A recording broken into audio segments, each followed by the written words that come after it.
صلوات بر محمد وآل محمد اللهم صل على محمد وآل محمد.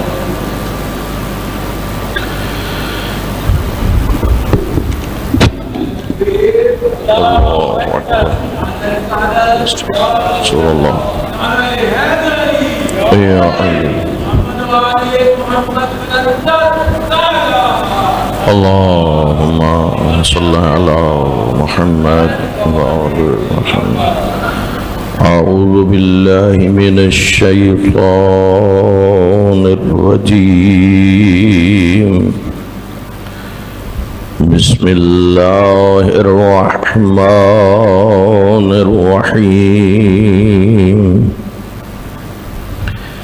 الحمد لله رب العالمين، والصلاة والسلام على سيد الأنبياء والمرسلين أبي القاسم محمد.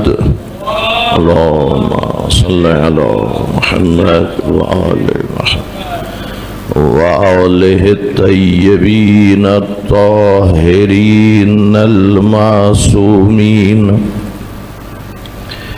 أما بعد فقد قال الله تعالى في كتاب المجيد: بسم الله الرحمن الرحيم. من قتل نفسا بغير نفس أو فساد في الأرض فكأنما قتل الناس جميعا، ومن أحياها فكأنما أحيا الناس جميعا. صلوات. اللهم صل على محمد وآل محمد. آپ جو پیچھے بیٹھے ہیں نا، زحمت نہ سمجھیں، ادھر آگے آ جائیں، یہاں پر یہاں آ جائیں. بسم اللہ. صلوات بھیجیے محمد وآل محمد.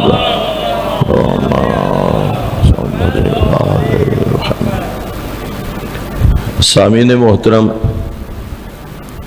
یہ خمسہ زینبیہ کی یہ آخری مجلس عزا ہے، اور پہلی مجلس میں آپ کی خدمت میں عرض کیا تھا کہ خدا کے فضل و کرم سے جب بھی مجھے کہیں مجلس پڑھنے کا موقع ملتا ہے اور مجھے جب ممبر ملتا ہے تو میں ممبر سے نیاز تقسیم کرتا ہوں،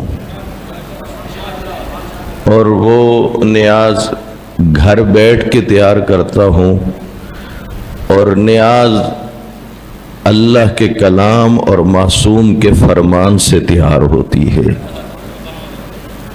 پہلی مجلس میں آپ کی خدمت میں عرض کیا تھا، وہ جو کچھ باہر بڑھتا ہے وہ آپ کے شخص کی غذا بنتا ہے. وہ جوس ہو، وہ بریانی ہو، وہ کھانا ہو، جو بھی نیاز ہو، اور جو ممبر سے بڑھتا ہے یہ آپ کی شخصیت کی غذا بنتا ہے. تو ہمارا جو موضوع گفتگو تھا وہ تھا شخص اور شخصیت. گزشتہ مجالس میں کسی حد تک آپ کی خدمت میں یہ بات عرض کی کہ شخص سے کیا مراد ہے، پھر یہ بتلایا کہ شخصیت سے کیا مراد ہے، پھر آپ کی خدمت میں یہ عرض کیا اللہ اور اللہ کے رسول اور ائمہ اہل بیت علیہم السلام کے نزدیک معیار عزت یہ شخص نہیں ہے بلکہ شخصیت ہے. پھر آپ کی خدمت میں یہ بھی عرض کیا کہ شخصیت بنانے کے لیے جو اہم نسخہ خود معصومین نے ہمیں دیا ہے اس کا نام ہے محاسبہ نفس، کہ اپنے نفس کا محاسبہ کرو. ایک دفعہ یہ ہوتا ہے کہ بندہ اچھی اچھی کتابیں پڑھتا ہے، لیکن اس پڑھنے سے علم میں تو اضافہ ہوتا ہے، لیکن اپنی شخصیت میں نکھار فقط پڑھنے سے پیدا نہیں ہوتا۔ اچھے اچھے خطابات سنیں، دل کو بڑے لگے، لیکن ادھر سے کوشش نہ کی اپنے آپ کو بدلنے کی، تو گویا وہ فقط سننا بھی ہے، وہ بھی شخصیت میں نکھار پیدا نہ کر سکا۔ بلکہ یوں عرض کروں، کوئی ایسی پوڑی نہیں ہے، کوئی ایسی گولی نہیں ہے، کوئی ایسا تعویذ نہیں ہے کہ جس پوڑی کو پی لیں، تعویذ کو گلے میں ڈال لیں اور پھر شخصیت میں نکھار پیدا ہو جائے گا۔ نہیں، میرے مولا امام علی علیہ السلام نے فرمایا ایک ہی راستہ ہے، اور وہ ہے جد و جہد، وہ ہے ریاضت، وہ ہے کوشش۔ اس کے لیے آپ کی خدمت میں انتہائی سادہ مثالیں بھی عرض کی۔ میں اگر چاہوں تو میں مشکل مثالیں بھی دے سکتا ہوں، میرے ذہن میں ہوتی ہیں، لیکن نہیں، چونکہ مجلس میں بچے بھی ہیں، بوڑھے بھی ہیں، ان پڑھ بھی ہیں، پڑھے لکھے بھی ہیں، تو اس لیے نیاز جو سب تک پہنچانی ہے، تو اس لیے میری کوشش ہوتی ہے سادہ سادہ لفظ ہونے چاہیے، سادہ سادہ مثالیں ہونی چاہیے، تاکہ جب گھر جائیں تو اس نیاز سے، جو منبر کی نیاز ہے، اس سے جھولیاں بھر کے جائیں۔ تو یہ ایک خلاصہ تھا پچھلی 4 مجالس کا۔ آج ہم بات کو تھوڑا آگے بڑھاتے ہیں، تو ذرا مل کے ایک صلوات بھیجیے، اللہم صلی علی محمد وآلہ وسلم۔ اگر سب کی توجہ ہو تو میں بات کو آگے بڑھاؤں۔ دیکھیے، اس سلسلے میں یہ جو آیہ کریمہ تلاوت کی ہے، صاحب تفسیر فیضان الرحمن، جلد 2 صفحہ 479، وہ لکھتے ہیں کہ ایک شخص کا قاتل، چونکہ آیت میں آیا ہے نا، جو ایک شخص کو جس نے قتل کیا، گویا اس نے تمام انسانوں کو قتل کیا ہے نا، توجہ سب حضرات کی۔ کہا ایک شخص کا قاتل سب لوگوں کے قاتل کی طرح کس طرح متصور ہوتا ہے؟ کیا تو اس نے ایک کو قتل ہے، کیوں قرآن کہہ رہا ہے کہ گویا اس نے تمام انسانوں کو قتل کیا ہے؟ میں یہاں عرض کروں، میں ابھی الحمدللہ پہلا عشرہ محرم 5 جگہوں پہ میں نے پڑھا ہے، اور ایک جگہ پہ ڈیرہ غازی خان میں میرا جو عنوان تھا وہ خطبہ غدیر تھا۔ آپ نے کئی بار سنا ہوگا خطبہ غدیر، یہ خطبہ غدیر کے 1-2 جملے سنے ہوں گے۔ میں نے پڑھا ہے خطبہ، اور جب میں گھر بیٹھ کے لکھ رہا تھا تو 8 سے 10 گھنٹے میرے صرف ہوئے، اور میرے 8 سے 10 دن لگے۔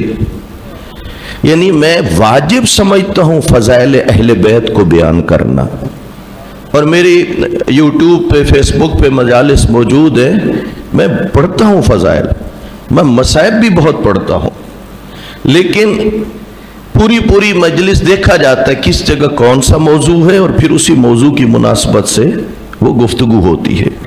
تو اس لیے یہاں بھی میں چاہوں تو میں آپ کو فضائل کی معراج کروا سکتا ہوں الحمدللہ، لیکن آپ کی توجہ رہنی چاہیے، چونکہ مجھ سے فرمائش بھی کی گئی جس موضوع پر میں گفتگو کر رہا ہوں، اور آپ بھی سمجھتے ہیں، اور 4 مجالس جنہوں نے سنی تو آپ سمجھ چکے ہوں گے کہ یہ موضوع ہمارے لیے کتنا ضروری ہے۔ اسی طرح ہے یا نہیں؟ تو یوں میں اکثر جگہوں پہ کہتا ہوں کہ آپ تھوڑا ثواب نہ کمائیں، زیادہ ثواب کمائیں۔ کیا مطلب؟ خاموش بیٹھے رہیں گے تو فقط کانوں کا ثواب ہوگا، ماشاءاللہ اور سبحان اللہ کہتے رہیں گے، اور میرے بھائی پروفیسر احمد عباس سب کو نعرہ مروائیں گے تو آپ جواب دیں گے، تو پھر انشاءاللہ زبان کا ثواب بھی کیا ہو جائے گا؟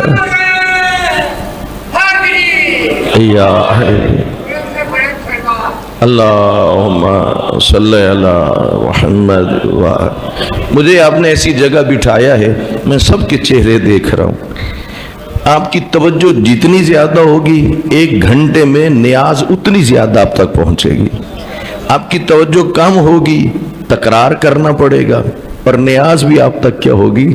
وہ کم پہنچے گی۔ تو میں تو نہیں چاہتا کہ نیاز تھوڑی پہنچے، میں چاہتا ہوں نیاز آپ تک زیادہ پہنچنی چاہیے، تو میرے ساتھ ساتھ آپ چلتے رہیے۔ آیت ذہن میں ہے، ایک بے گناہ کا قتل گویا کیا کیا ہے؟ تمام انسانوں کا قاتل۔ اس پہ تفسیر میں لکھا ہے کہ یہ کس طرح ہو سکتا ہے؟ قتل ہوا ہے ایک اور سزا کیا ہے؟ تمام انسانوں کی۔ اس میں صاحب تفسیر فیضان الرحمن نے لکھا ہے، فرماتے ہیں ایک مسلمہ اصول ہے روایات کے اندر، اخبار و احادیث کے اندر، کیا؟ من سن سنتن حسنتن قان لہو اجر من عمل بها الى یوم القیامہ۔ یہ امام حسین علیہ السلام نے اپنے نانا کا حوالہ دے کے امام نے اس حدیث کی تلاوت کی۔ اس کا کیا مطلب ہے؟ مثلا کسی نیک کام کی جس دن بنیاد رکھی گئی، بنیاد رکھنے والا آخر دنیا سے جائے گا یا نہیں؟ بولیے نا۔ مثلا بیٹے کی شادی کر رہا تھا، بالکل کہیں ایسا نہیں تھا، اور اس نے چاہا کہ میں اپنے بیٹے کی شادی میں امام حسین علیہ السلام کی مجلس رکھوں گا، اور اس نے مجلس رکھی، اور اس پورے علاقے میں آج تک ایسا نہ ہوا، یہ اس نے رکھ دی ہے بنیاد۔ بالآخر یہ دنیا سے کیا ہو گیا؟ یہ چلا گیا۔ بعد میں کچھ لوگوں نے کہا جس طرح انہوں نے اپنے بیٹے کی شادی پر مجلس رکھی، ہم بھی کیا کریں گے؟ پھر اس کو یوں دیکھتے دیکھتے قیامت تک یہ سلسلہ چلتا رہا۔ حدیث میں ہے جس نے بنیاد رکھی تھی اس دن بنیاد رکھنے کا ثواب، قیامت تک جنہوں نے اس کو دیکھ کے اس عمل کو دہراتے رہے، یہ شخص ان کے ساتھ بھی ثواب میں شریک رہا۔ اللہ اکبر، یا رسول اللہ،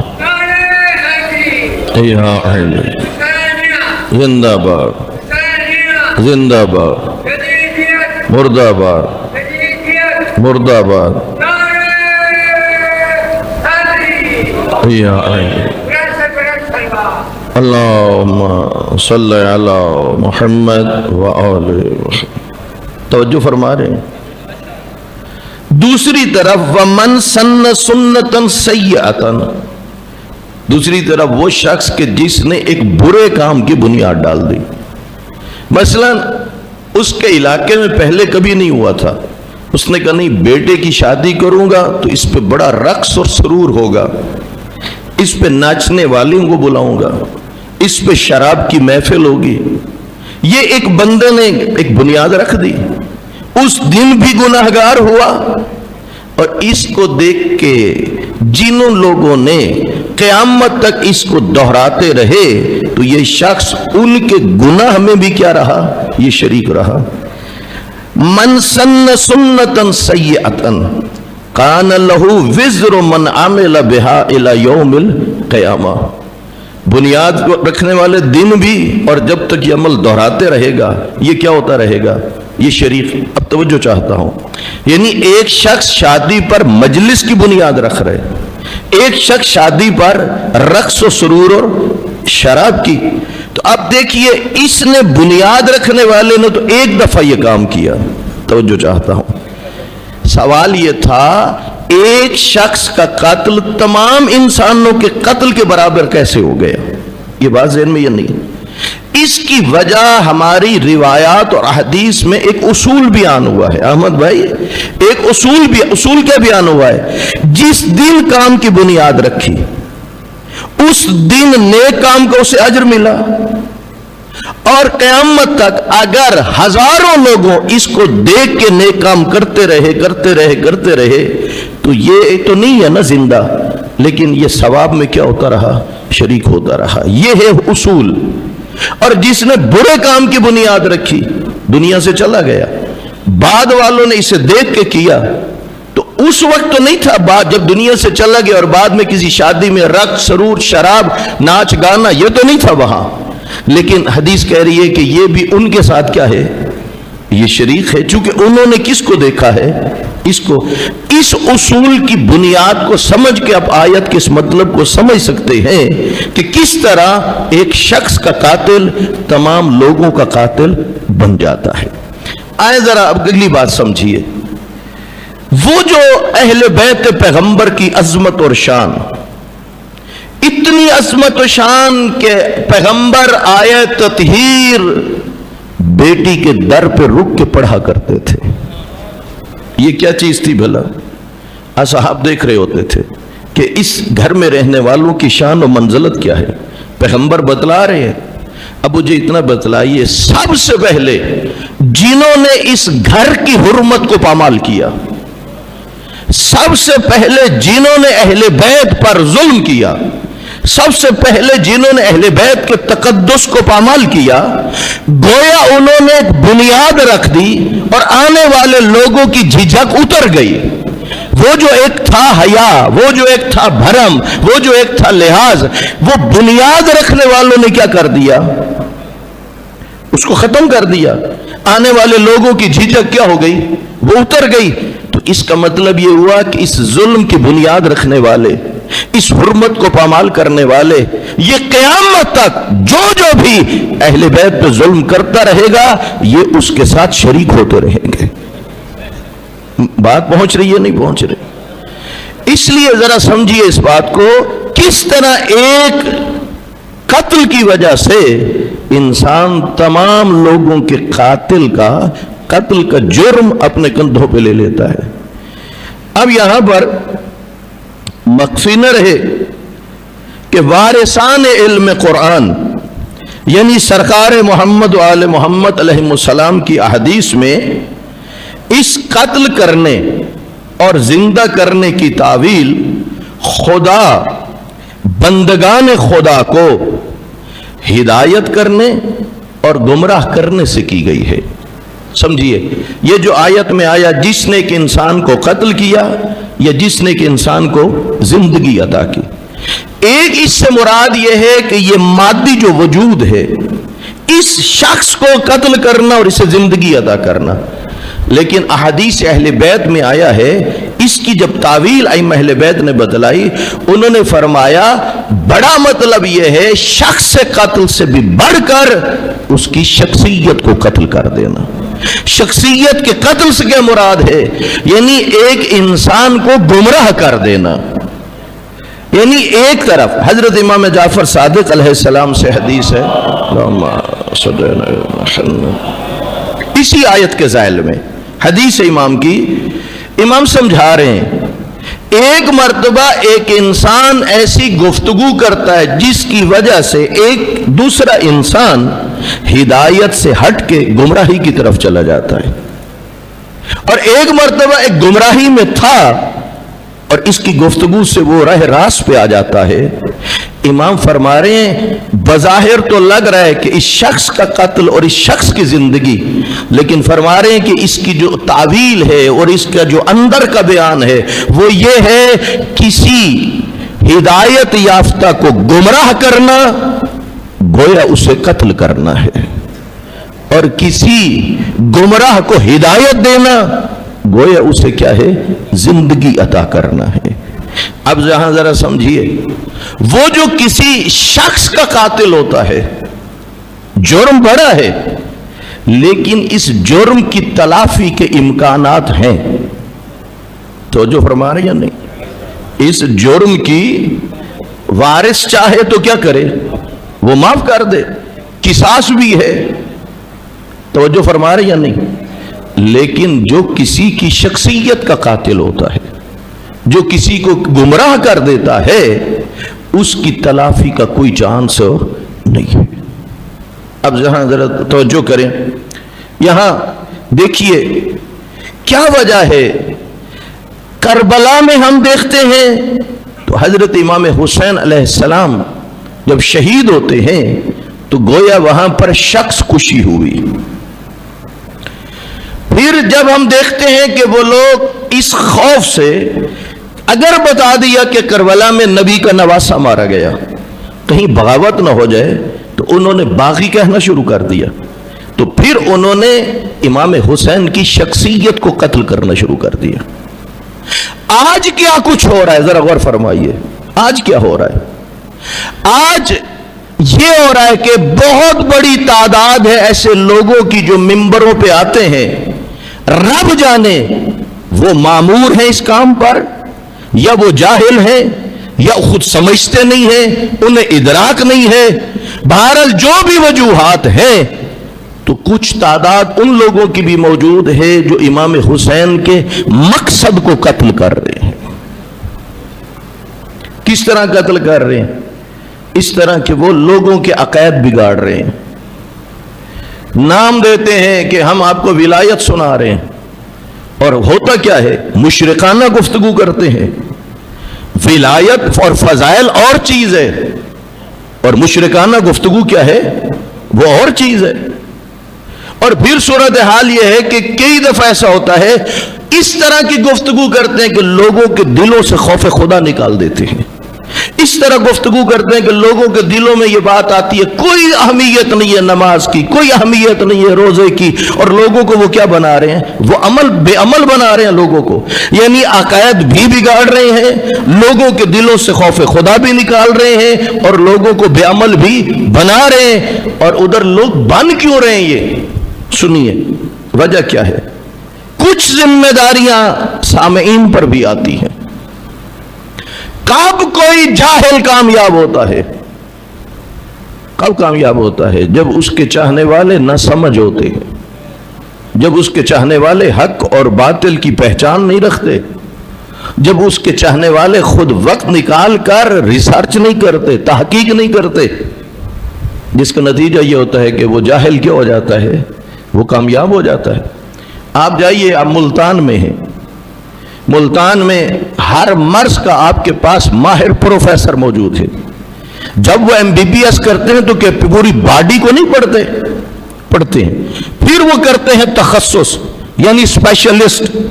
پھر دیکھیے ان کے پاس جو ناک کان گلے کا ہے نا، وہ دل کی امراض کو جانتا ہے، لیکن جاؤ گے تو وہ کہے گا میرے پاس نہ آؤ. کس کے پاس جاؤ؟ وہ دل والے کے پاس. جب آپ دل والے کے پاس جاتے ہو اور آپ کا پرابلم کوئی اور ہوتا ہے تو وہ ہاتھ نہیں ڈالے گا. وہ کیا مشورہ دے گا؟ کیوں؟ وہ پڑھا لکھا ہے، وہ جانتا ہے. اس لیے لیکن ہمارے لیے آفت کیا آ چکی ہے، ہمارے لیے مصیبت کیا آ چکی ہے؟ ہمارے ممبر پر ان کا قبضہ ہو چکا ہے کہ جن کی نہ تو تعلیم ہے، نہ کوئی وہ دینی اداروں کے پڑھے لکھے ہیں، نہ ان کے پاس کوئی تحقیق ہے، نہ وہ کچھ جانتے ہیں. یعنی ان کی حیثیت شاید کوئی چھوٹی سی بات کرنے والی بھی نہ ہو، اور وہ ممبر پہ آ کے وہ باتیں کر دیتے ہیں کہ جو باتیں ایک مجتہد نے کرنی ہوتی ہیں، جس کا نتیجہ کیا ہوتا ہے کہ پھر دین کا قتل ہوتا ہے، پھر مقصد امام حسین علیہ السلام کا قتل ہوتا ہے. اور سننے والے کیا ہے؟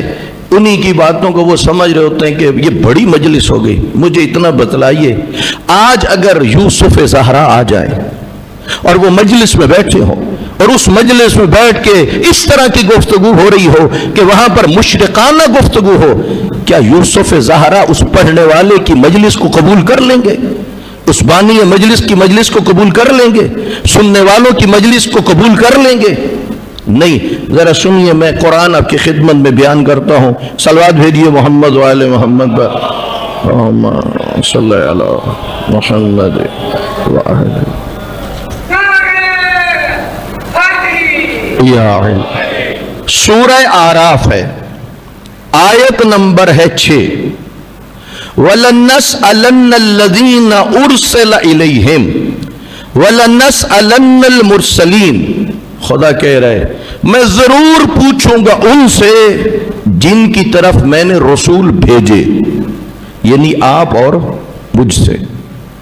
وَلَنَسْأَلَنَّ الْمُرْسَلِينَ. خدا کہہ رہے فقط ان سے نہیں، میں تو اپنے رسولوں سے بھی پوچھوں گا.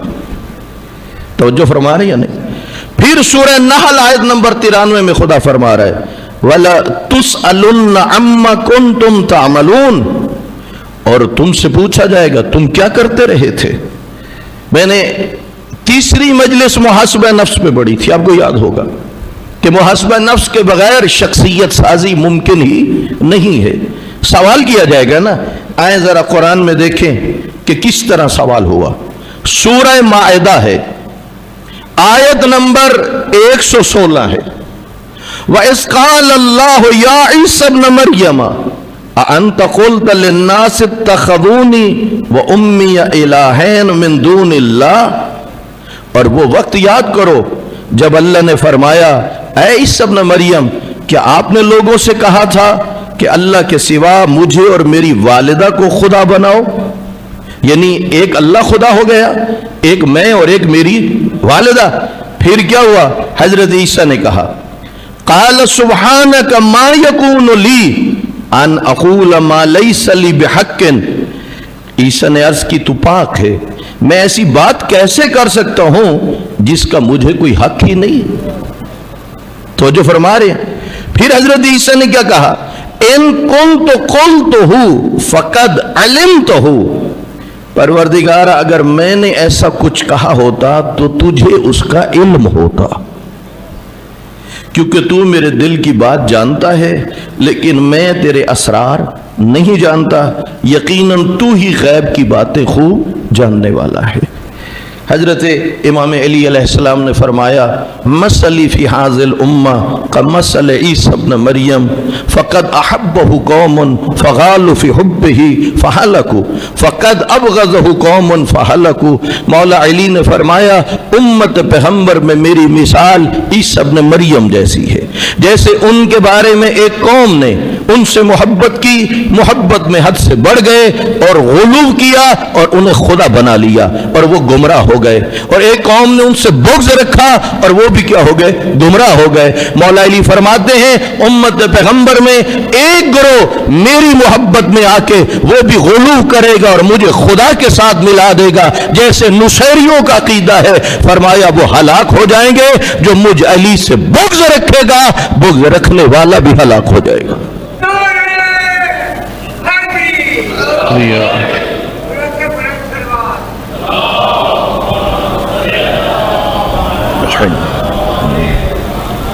توجہ فرما رہے ہیں نہیں؟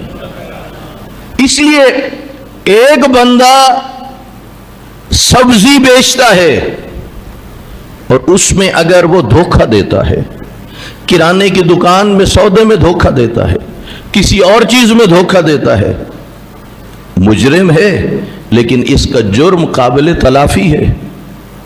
لیکن وہ جو دوسروں کے عقائد کو بگاڑ دیتا ہے وہ کیا کرے گا بھلا؟ توجہ فرما رہے ہیں یا نہیں؟ مجھے اچھی طرح یاد ہے تفسیر الکوثر کے مفسر علامہ شیخ محسن علی نجفی صاحب قبلہ، اور کتابوں میں یہ موجود ہے، ایک شخص وہ فرما رہے تھے ایک شخص امیر بننا چاہتا تھا، اور امیر بننے کے لیے اس نے کیا کیا؟ اس نے کبھی کوئی کاروبار، کبھی کوئی کام، کبھی کوئی نہیں کر سکا۔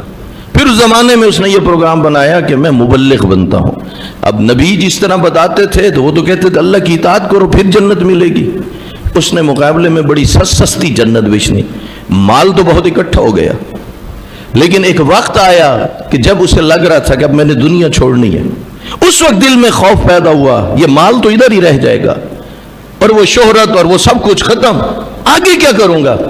اب اس نے گلے میں ایک رسی ڈالی اور اس نے درخت سے باندھ کے خدا کی بارگاہ میں چیخنا اور چلانا شروع کیا، مجھ سے غلطی ہو گئی، میں نے بہت بڑا جرم کیا، لوگوں کو گمراہ کیا، ان کے عقائد بگاڑے، میں معافی مانگتا ہوں۔ نبی وہاں سے گزرے، اللہ کی وحی ہوئی، میرا نبی 2 شرطیں ہیں اس کو معاف کرنے کے لیے۔ پہلی یہ ہے جن جن لوگوں کو اس نے گمراہ کیا تھا انہیں ڈھونڈے اور ان کو بتائے اور صحیح عقائد بیان کرے۔ وہ کہتا ہے میں تو بہت ساروں کو جانتا ہی نہیں تھا۔ بھائی جس مجلس میں ہزاروں لوگ سننے آئے ہوئے ہوں، پڑھنے والا کس کس کو جانتا ہے؟ چند لوگوں کے علاوہ تو اسے خبر ہی نہیں ہے۔ دوسری بات کہا اس سے کہو جو مر چکے ہیں ان کو زندہ کر کے صحیح عقائد بتائے، اور اس کی کیا ہو گئی؟ اس کی چیخیں نکلی، میں یہ کام کہاں سے کر سکتا ہوں؟ یاد رکھیے ممبر پہ آنے والے 2 طرح کے ہیں، ایک اپنی ذات کے لیے آتے ہیں، ایک خدا کے لیے آتے ہیں۔ ایک وہ ہوتے ہیں جنہیں اپنی ذات عزیز نہیں ہوتی، انہیں دین خدا عزیز ہوتا ہے، انہیں مشن امام حسین عزیز ہوتا ہے، انہیں مقصد امام حسین عزیز ہوتا ہے۔ دوسرے وہ ہوتے ہیں کہ جو حب دنیا رکھتے ہیں اور دنیا کی محبت کی بیماری میں لپٹے ہوئے ہوتے ہیں، دنیا پر فریفتے ہوتے ہیں، انہیں شہرت کی بڑی خواہش ہوتی ہے، جس کی وجہ سے وہ خود مکڑی کے جال میں پھنس جاتے ہیں، اور پھر اس شہرت اور ناموری کی خاطر وہ من گھڑت باتیں کرتے ہیں، وہ لوگوں کو خوش کرنے کے لیے، بانیوں کو خوش کرنے کے لیے طرح طرح کے رنگ اختیار کرتے ہیں، اور نتیجہ یہ نکلتا ہے کتنے لوگوں کے عقائد کو بگاڑ کے اور انہیں گمراہ کر دیتے ہیں۔ اور قرآن کی آیت میں یہی بات امام بتلا رہے ہیں، گویا جس نے کسی کو قتل کیا، اس کی تعویل یہ ہے کہ جس نے کسی کے عقائد بگاڑ کے اسے گمراہ کر دیا، گویا اس نے تمام انسانوں کا قتل کر دیا۔ اور جس نے کسی کو زندگی دی، یعنی اس کے عقائد کی کیا کی؟ اصلاح کی۔ اس نے کیا کیا بھلا؟ اس نے سارے انسانوں کو گویا، یعنی اس منبر پہ آنے والا اگر وہ دین خدا کے لیے ہو، امام حسین علیہ السلام کے مشن اور مقصد کے لیے ہو، وہ صحیح بیان کرتا ہو، تو پھر جو کچھ اسے ملے گا وہ کسی اور کو نہیں۔ اجر بہت زیادہ ہے، بہت زیادہ اجر ہے۔ لیکن اگر اس نے لوگوں کو گمراہ کر دیا تو پھر اس کی سزا بھی کیا ہے؟ وہ بہت زیادہ ہے۔ بڑے بڑے نامور آئے جن کے ہزاروں لوگ انتظار کیا کرتے تھے، جن کے بڑے بڑے اشتہار ہوتے تھے، بڑے بڑے پینا فلیکس ہوتے تھے، بڑا پروٹوکول ہوتا تھا، بڑی بڑی گاڑیاں ہوتی تھیں، بالآخر دنیا چھوڑی یا نہ چھوڑی؟ چلے گئے۔ کہاں گیا وہ پروٹوکول؟ کہاں گئی وہ نمود و نمائش؟ کہاں گئی وہ ساری باتیں؟ کہیں ایسا نہ ہو کہ روز قیامت نامہ اعمال میں لکھا ہوا ہو، بھرا ہوا ہو اچھے اچھے کاموں سے، لیکن ان اچھے اچھے کاموں کے اندر نہ اخلاص موجود ہو، نہ وہاں پر صدق موجود ہو، تو اس صورت میں کیا بنے گا؟ اس لیے سامعین محترم، ایک ذمہ داری بنتی ہے پڑھنے والے کے کاندھوں پر، اور وہ ذمہ داری کیا ہے؟ وہ بانیوں کی خوشامد نہ کرے، سننے والوں کی خوشامد نہ کرے، اس لیے کہ بانی اور سننے والے راضی ہو گئے تو کتنا دے لیں گے، ناراض ہو گئے تو کیا بگاڑ لیں گے۔ اسے تو یہ دیکھنا چاہیے کہ میرا رب کس طرح راضی ہوگا، نبی کس طرح راضی ہوں گے، ائمہ اہل بیت علیہ السلام کس طرح راضی ہوں گے، پاک سیدہ سلام اللہ علیہ بی بی کس طرح راضی ہوں گی۔ اگر یہ راضی ہو گئے تو پھر سب کچھ ہے۔ اس لیے یہاں پر جو اس آیت کی تعویل ہوئی وہ یہ ہوئی کہ قتل کا ایک مطلب یہ ہے کسی کو گمراہ کرنا، اور زندگی دینے کا مطلب یہ ہے کسی کو ہدایت دینا۔ تو اس طرح انسان کسی کو اگر گمراہ کرتا ہے تو بہت بڑا مجرم بن جاتا ہے، اگر ومن احیاہا وہ کسی کی ہدایت کا ذریعہ بن جاتا ہے، فَكَأَنَّمَا أَحْيَا النَّاسَ جَمِيعًا، ایک انسان کو راہ راست پر لانے والا، اس کے عقائد کی تصحیح کرنے والا، اسے بعمل بنانے والا، اسے مقصد امام حسین سے آشنا کرنے والا، ایک شخص کو کرنے والا، قرآن کی نگاہ میں ایسے ہی ہے جیسے اس نے تمام انسانوں کی ہدایت کی ہو۔ صلوات بھیجیے محمد و آل محمد، اللہم صلی علی محمد۔ اس لیے سامعین محترم، یہ جو امام حسین علیہ السلام کا مقصد اور ان کا مشن، درمیان میں رکاوٹیں کیا ہیں؟ ایک، جتنی کسی کی تھی پوزیشن علمی، اس سے بڑھ کے وہ بات کرنے لگ گئے۔ دوسری مشکل کیا بن گئی؟ سننے والے یقین جانیے حق کے خریدار نہیں ہے، سننے والے علم کے خریدار نہیں ہیں۔ سننے والے اگر حق اور علم کے خریدار ہوتے تو پھر یہ حالت نہ ہوتی۔ تو اس لیے سننے والے بھی کیا ہیں، انہیں بھی سوچنا چاہیے۔ آج پتہ کیا ہوتا ہے، آپ کو بتاؤں، کوئی مجلس کروا رہا ہے نا، وہ کہتے ہیں فلاں کو بلا، فلاں کو، کیوں بھائی؟ اس کو بلایا نا تو بڑا مجمع آئے گا، توجہ ہے یا نہیں؟ کیا آئے گا؟ فلاں کو بلایا تو مجمع نہیں آئے گا۔ کیا خدا نے اور رسول خدا نے یہی ذمہ لگایا بانی مجلس کے کہ تم یہ معیار قرار دو کہ کس کے بلانے پہ مجمع آئے گا؟ یہ قرار دیا ہے۔ معیار یہ نہیں ہے کہ اسے بلاؤ کہ ہزاروں اور لاکھوں کی تعداد میں مجمع ہے، معیار یہ ہے اسے بلاؤ جو دین کو سمجھتا بھی ہو اور لوگوں کی ہدایت کرنے کی طاقت بھی رکھتا ہو۔ تو جو فرما رہی ہے نہیں؟ اس لیے سامعین کی اور سننے والوں کی بھی کیا ہے؟ ذمہ داری بنتی ہے۔ اور پھر تیسری مشکل کیا کھڑی ہو گئی؟ وہی طبقہ کہ جنہوں نے امام حسین کے مقصد کو پامال کیا، امام حسین کے مقصد کو قتل کیا، وہی طبقہ کہ جنہوں نے لوگوں کے عقائد کو خراب کیا، انہوں نے علماء حق کی مخالفت کی، علماء حق کی لوگوں کے دلوں میں نفرت پیدا کر دی، انہوں نے علماء حق کو لوگوں سے دور کر دیا۔ کس لیے؟ تاکہ ہماری دکانداری وہ باقی رہ جائے، ہمارا یہ سارا سلسلہ باقی رہ جائے۔ جن سے دین لینا تھا انہی سے ان لوگوں نے نفرت پیدا کر دی ہے۔ خوش نصیب ہے وہ عالم، خوش نصیب ہے وہ ذاکر، خوش نصیب ہے وہ خطیب، خوش نصیب ہے وہ واعظ جو اس منبر پہ آ کے اس منبر کے تقاضوں کو پورا کر رہا ہے۔ وہ ذاکر، وہ عالم، وہ خطیب، وہ واعظ، وہ مقرر جو امام حسین کے مشن کو لے کے آگے بڑھ رہا ہے، وہ خوش نصیب ہے، اس کے لیے بہت بڑی سعادت ہے۔ اور واقعاً عالم کہلانے کا، ذاکر کہلانے کا، خطیب آل محمد کہلانے کا، مقرر اور واعظ کہلانے کا سب سے زیادہ حق بھی اسی کو ہے کہ جو منبر کے حق کو ادا کر سکتا ہو۔ اس لیے یہ کربلا اس لیے نہیں ہے کہ پڑھنے والے اپنی دکانداری چمکاتے رہیں، کربلا یعنی امام حسین کے مشن کو قیامت تک کے لیے زندہ رکھو، امام کے مقصد کو زندہ رکھو، اور اس طرح کی مجالس پڑھو، آنے والا جب آئے اور اٹھ کے جائے تو وہ مجلس سے جانے کے بعد حر بن چکا ہو۔ توجہ فرما رہے یا نہیں؟ وہ مجالس چاہیے، وہ انقلاب چاہیے۔ صلوات بھیجیے محمد و آل محمد پر، صلی اللہ علیہ محمد و آل محمد۔ پھر اس کی تفسیر میں یہ بات بھی آئی ہے، ایک روایت میں آیا ہے، اگر کوئی کسی بھوکے کو کھانا نہ دے تو اسے قتل کرنے کے برابر ہے۔ ایک بندہ بھوکے کو کھانا نہ دے اور کھانا دے دینا، یہ اسے گویا زندہ کرنے کے، زندہ رکھنے کے مترادف ہے۔ اور یہ خودکشی اور اسقاط حمل یہ بھی قتل نفس کی مثالیں ہیں۔ یہ جو آیا من قتل نفسا، یہ دونوں عمل جو ہیں یہ حرام قرار دیے گئے ہیں۔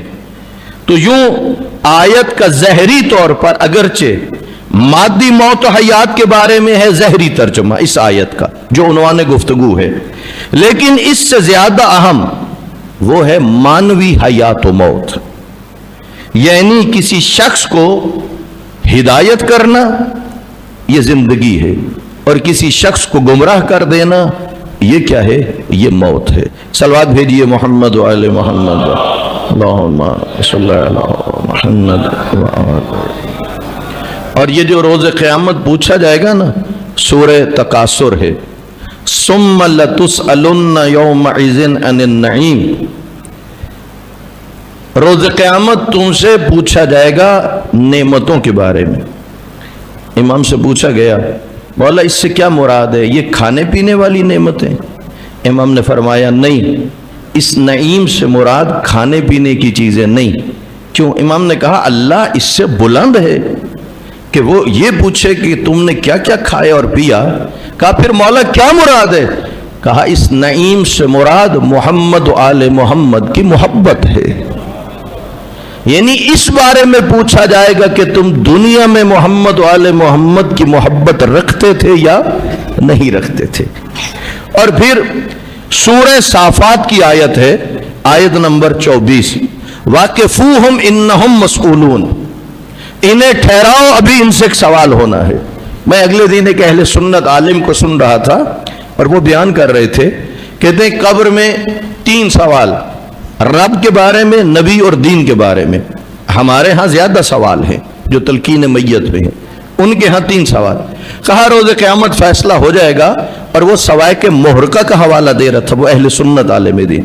یہ جنتی یا جہنمی جب لے کے جا رہے ہیں جہنم کی طرف تو پھر حکم ہوگا واقفوہم انہم مسئولون، انہیں روک لو، فرشتے کہیں گے حساب تو ہو گیا، پھر ابھی کیا چیز پوچھنے رہ گئی ہے؟ تو اہل سنت عالم بیان کر رہا ہے، کہا آواز آئے گی ان ولایت علی ابن ابی طالب، ابھی اس سے پوچھنا ہے کہ مولا علی کی ولایت پر ایمان رکھتا تھا یا نہیں۔ اگر ولایت علی پہ ایمان رکھتا ہے تو پھر اسے جنت میں بھیج دو۔ یہاں میں ایک بات عرض کر دوں سامعین محترم، مولا کی ولایت کتنی اہم ہے۔ حضرت امام جعفر صادق علیہ السلام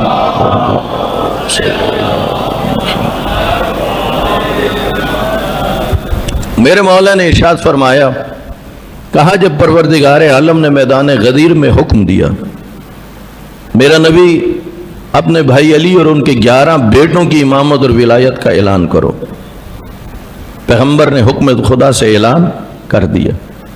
اب یہاں پر امام فرما رہے ہیں، کہہ رہے ہیں کہ جب اللہ نے کہا تھا نا آدم کو سجدہ کرو، اور ابلیس نے انکار کر دیا اور تکبر کیا، ابا واستکبر، امام فرماتے ہیں اگر ابلیس اس حکم خدا کے بعد اتنا لمبا اللہ کو سجدہ کرے جتنے روح زمین پر رہنے والوں کی زندگی ہے، اتنا لمبا سجدہ اگر وہ کرے تو فرمایا اللہ نہ وہ سجدہ قبول کرے گا نہ اسے کوئی اس کا فائدہ ہوگا، چونکہ اس نے وہ جو حکم تھا اس کا کیا کر دیا تھا؟ انکار۔ یہ بات کہہ کے امام نے فرمایا جو بھی جب تک اعلان غدیر پر ایمان نہیں لائے گا جتنی عبادتیں کر لے نہ اللہ قبول کرے گا نہ اسے کوئی فائدہ پہنچے گا۔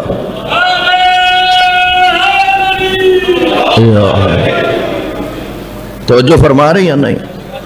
ہمارا ایمان ہے اس بات پر، بلکہ میں آپ کی خدمت میں عرض کروں بہت بڑے مفتی اہل حدیث کے مولانا محمد اسحاق، آپ نے سنا ہوگا، سنا یا نہیں سنا؟ وہ اپنی تحقیق بیان کر رہے تھے، بتلا رہے تھے لوگوں اگر اہل بیت کی محبت نہیں، یاد رکھنا تمہاری نمازیں روزے تمہارے منہ پہ مار دیے جائیں گے۔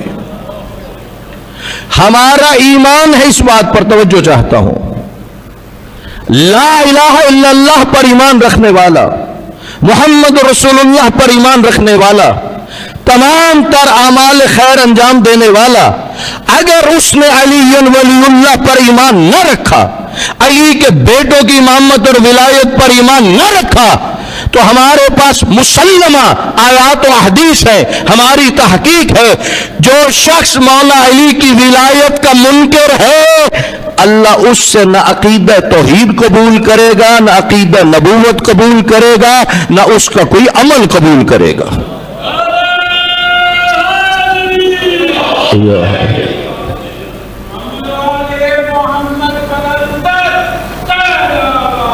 اللہم صلی علی محمد۔ توجہ فرما رہے یا نہیں؟ ہمارے نزدیک مولا علی علیہ السلام کی ولایت کے بغیر نہ باقی عقیدہ قبول ہوگا نہ کسی کا کوئی عمل قبول ہوگا۔ لیکن اگر یہ کوئی کہے کہ ولایت کا مطلب ہے کہ تمہیں ساری چھٹیاں، یہ قطعاً یہ مطلب نہیں ہے، نہ ولایت اہل بیت اعمال کی قبولیت کا ذریعہ ہے، اعمال اور احکام الہی کو معاف کروانے کا ذریعہ نہیں ہے۔ محبت اہل بیت کے بغیر کچھ بھی نہیں، ولایت اہل بیت کے بغیر کچھ بھی نہیں۔ بڑی اہم ہے محبت اہل بیت اور ولایت اہل بیت، جس کے دامن میں نہ ہوئی، پیغمبر نے تو یہاں تک فرما دیا من مات علی بغض آل محمد مات کافرا، جو اہل بیت سے بغض لے کے مرا وہ کفر کی موت مرے. اور یہاں کچھ عرصے سے اہل سنت علماء اور عام علماء نہیں، ان کے مفتیان دین، ان کے پی ایچ ڈی ڈاکٹر مختلف ٹی وی چینل پر، یوٹیوب پر، فیس بک پہ ان کے خطابات موجود ہیں.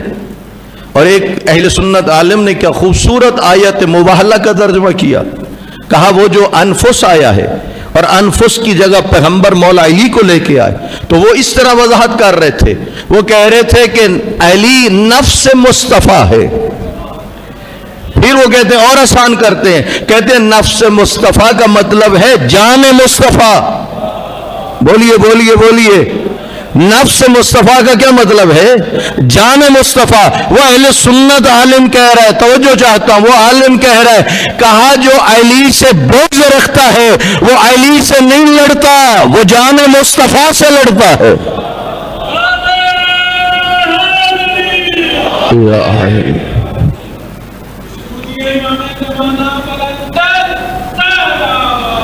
اللہم صلی علی محمد. ہمارا عقیدہ کیا ہے؟ توجہ چاہتا ہوں، ہمارا عقیدہ کیا ہے؟ ایک طرف وہ ہے نمازی، وہ ہے حاجی، وہ ہے روزے دار جس کے دل میں محبت علی کا نور موجود ہے. دوسری طرف ہے وہ نمازی جس کے دل میں علی کی محبت نہیں ہے. نمازی محبت نہیں ہے، حاجی محبت نہیں ہے، قاری قرآن لیکن ولایت علی پر ایمان نہیں. ہمارا ایمان ہے، ہمارا عقیدہ ہے، جس کا ولایت علی پر ایمان نہیں اس کی تلاوت قرآن کا بھی اسے کوئی فائدہ نہیں، اسے نمازوں کا بھی کوئی فائدہ نہیں. وہ سب کچھ اس کا کیا ہو جائے گا؟ ضائع ہو جائے گا، اسے نہیں پہنچے گا. لیکن جس کا ایمان ہے مولا علی کی ولایت پر، اس کا کیا ہوگا؟ اس کی نمازیں قبول. حتیٰ خطبہ غدیر میں پیغمبر نے فرمایا، کہا لوگوں جو گناہگار توبہ کرے گا تو پھر اگر وہ ولایت علی پر ایمان نہیں رکھتا ہوگا تو اس کی توبہ بھی خدا قبول نہیں کرے گا. اس لیے سامعین محترم بہت اہم ہے محبت اہل بیت اور ولایت اہل بیت، بہت اہم ہے. لیکن دوسری طرف سامعین کو چاہیے حق شناس بنے، بابصیرت بنے. ذمہ داری ہے ہر سامع کی. کیا خیال ہے؟ میں اتنا پوچھتا ہوں، کسی کے باپ کی توہین ہو رہی ہے وہ برداشت کرے گا؟ اتنا بتلائیے. کسی کے باپ پہ جھوٹ بولا جا رہا وہ برداشت کرے گا؟ اور دوسری طرف اگر ایسی باتیں کی جا رہی ہوں جس میں خدا کی توہین ہو، جس میں نبی کی توہین ہو، جھوٹ بولا جا رہا ہو خدا اور نبی پر، ائمہ اہل بیت پہ، اور انسان خاموش رہ جائے، نہیں، ضروری ہے یہ ہر چیز کے حوالے سے خدا کی بارگاہ میں کیا ہے پوچھا جائے گا. تیرے سامنے یہ کچھ ہوتا رہا تو کیوں خاموش رہ گیا؟ آپ مجھ سے پوچھئے میں ایسی باتیں کیوں کر رہا ہوں؟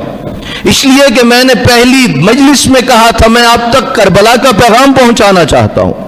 امام حسین نے فرمایا حالات بد سے بدتر ہو رہے ہیں، زمانہ بد سے بدتر ہو رہا ہے. وہ کس وجہ سے بد سے بدتر؟ برے لوگوں کے بولنے کی وجہ سے نہیں، اچھے لوگوں کے چپ رہنے کی وجہ سے، اچھے لوگوں کے خاموش رہنے کی وجہ سے.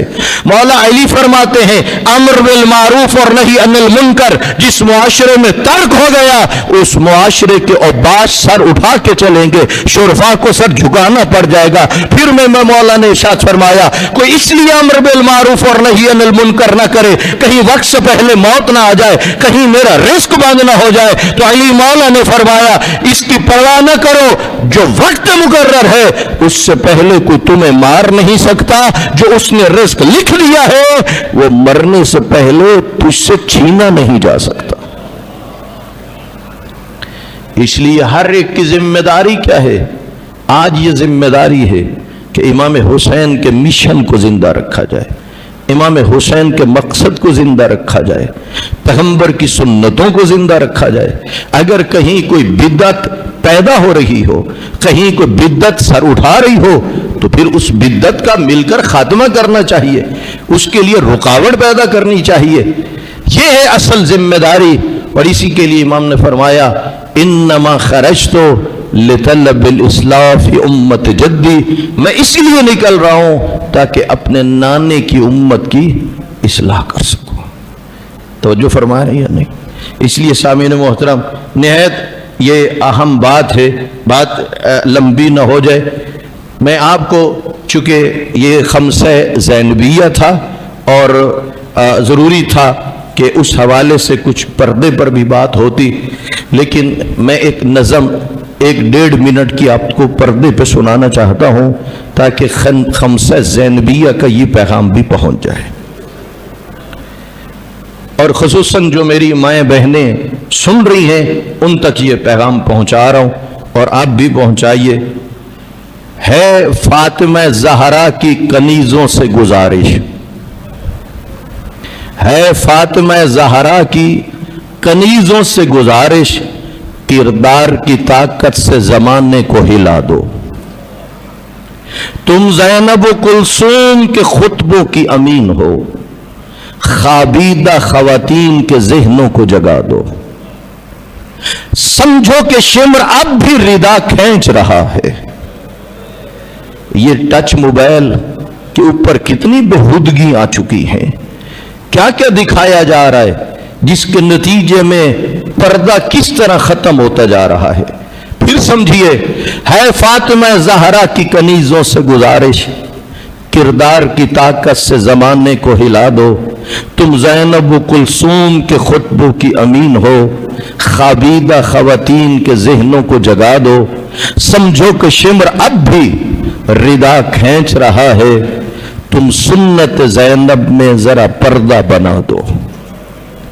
بازار میں مانگی تھی ردا بنت علی نے، بازار میں مانگی تھی ردا بنت علی نے، تم بھی تو رداؤں کے تقدس کی صدا دو.